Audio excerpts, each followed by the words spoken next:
आजची ही रेसिपी अगदी लहानांपासून मोठ्यांपर्यंत सगळ्यांसाठीच आहे. अगदी 9 महिन्यांचं बाळ जरी असेल ना तर त्याला तुम्ही हे देऊ शकता.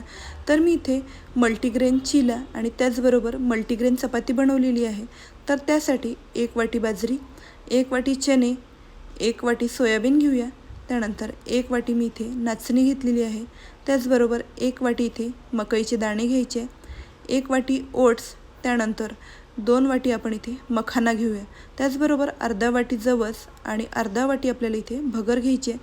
1 वाटी ज्वारी टाकायची आणि 3 वाटी आपण इथे गहू टाकूयात आणि हे सगळं हाताने व्यवस्थित मिक्स करून आपल्याला हे गिरणीतून छान बारीक असं दळून आणायचं आहे.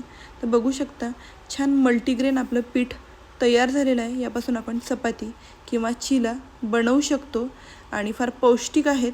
रोज सगळ्यांसाठी आपण एक चपाती तर नक्कीच बनवली पाहिजे आणि चिला